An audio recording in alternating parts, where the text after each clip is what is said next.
There's no real goal behind this video. I just wanna vent. I think most people do that with their friends or family, but I don't have either, so I'll just upload it to YouTube. I suddenly have this desire to talk because I've recently lost my job, and now I spend every night just lying in bed for hours, questioning myself, my future, my past, definitely. I think most people can relate to lying in bed and just not being able to fall asleep because your brain just suddenly wants to think a lot. But yeah, since I've lost my job, it's been pretty bad. As you can tell by the title, I'm a 25-year-old bum at this point. I've had a job, it lasted for about a year, yeah, but it was never enough to get an apartment or something. And yeah, now I just wanna vocalize the thoughts and ideas that, yeah, plague me every night pretty much. Yeah, let's start at the beginning, I guess. I've been alone for most of my life. In primary school, I had something, I guess you could call them friends, yeah. But since the fifth grade, I've completely isolated myself from everyone. If you're wondering why the fifth grade, in Germany is the first school switch that you have to go through. And since then, every school day looked pretty much the same for me. I came to the classroom, put my head on the table, tried to sleep, but that never really worked. Pretty much just lying around until the day's over. Uh, that was my school life, yeah. Pretty much since fifth grade until I was out of school. Uh, as you might imagine, my level of education because of that, not great, not great. My last school year was in 2018, and I've been a jobless bum until 2024, so 6 years of doing nothing. Then last year I've got a job as a sort of freelancer thing, but that's no more. That's my work life. In regards to school, why I fumbled school, it was never really about the tests or anything related to that. It was always the social aspect. I'm never good around people at all, but children especially, even back then, I could not function with anyone like that around me. And I think that can be traced back to basically insecurity about being judged. Because let's face it, children are not the nicest, pretty judgmental, and yeah, I could not deal with that. Still can't, but so yeah, even today, any social interaction instantly gets me sweating, starts my heart pumping. What certainly didn't help is my weight. Throughout my entire childhood and teenage years, I was heavily overweight. I think at my peak I was like 135 kilograms. Then in 2019 I started losing weight down to 80 kilograms, which I managed to hold. That's something at least. I can't really explain why I did that. Like, that was a really weird time in my life. But I think at least subconsciously, somewhere, I was hoping that if I was happier with my physical appearance, it would help my mental state, right? Because body and mind connected and so on, right? That did not happen, not at all. It changed nothing. It could be because I'm still not exactly happy with my body. Like when I step on a scale, it's fine, right? The number is fine, but basically, I didn't manage to lose all the dead skin that came from my high weight back then. And so when I stand in front of the mirror, it's still not exactly a nice thing to see. Yeah. So I think my looks always were a detrimental factor to my entire life. A few years ago, my therapist recommended me a full-time clinic to go to, which I did. I stayed there for 3 months, lived there the entire day.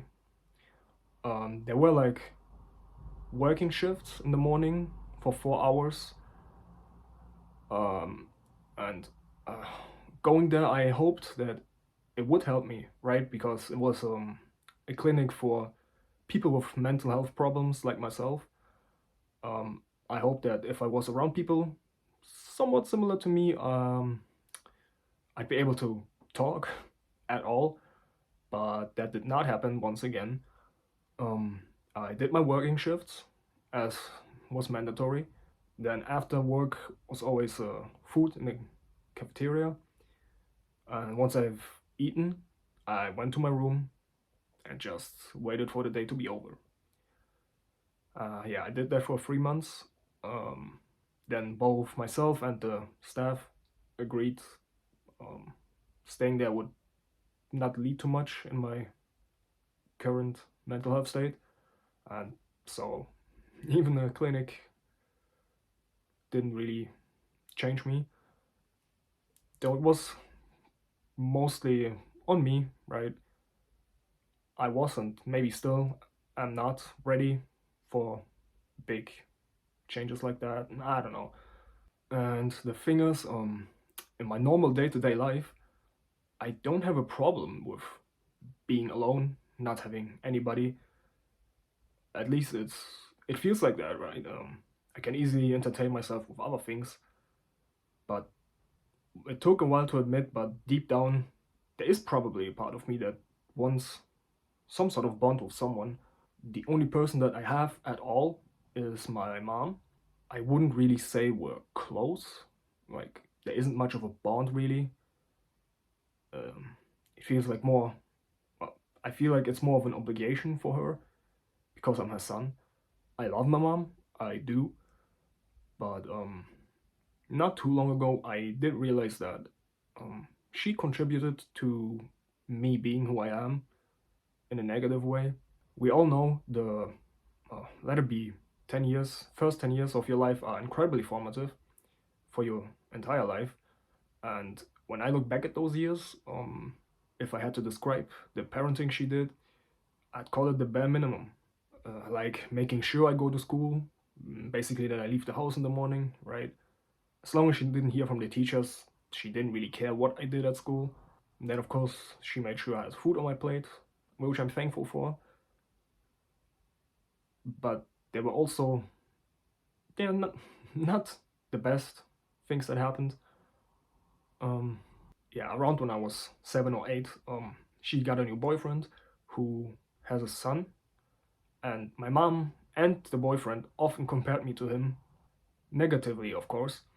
And back then, I didn't really think much of it, but looking back at it now as an adult, you shouldn't do that, definitely not.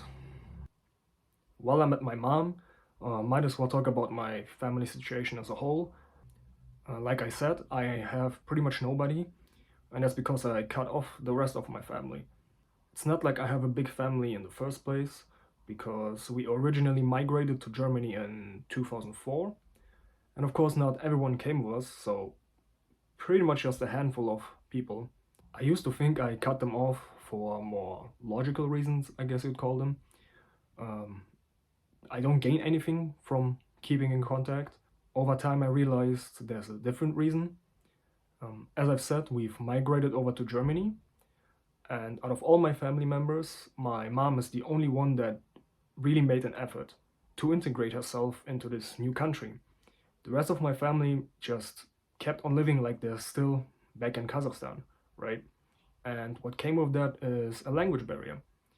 I mainly learned German, right? I moved over when I was 4, so my Russian was very bad. Um, so all my family only speaks Russian, and while I mainly speak German, so there was this language barrier.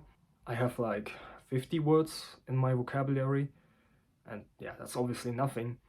So whenever I talked to someone out of my family, it felt like I had to play like a character, you know? I could never be myself. It almost felt like automatic responses, which I think that ties back to a core fear of mine, like being judged for who I am, not being myself, stuff like that, right?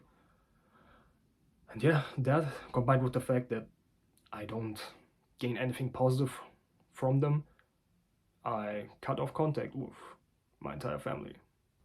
So I spent my entire day watching YouTube, playing games, and that works. I can push away reality during the day, but like I've said, at night, the questions pop up. What are you doing? What will you be doing? And what have you done in the past? And of course, you come up with solutions to the situation, right? Like one thing I could do is talk with people online, be it Discord or some sort of community. I don't know. I've never done that before, right? Even though I'm an addict, internet addict, I never had a Discord account. I never was part of a community, never texted anyone online, because even that, it's too much. Any sort of social interaction is too much. So yeah, I don't know where I'm going in my life. Yeah, but I think I've said everything I have to. Um, Thank you to anyone that listened, and bye.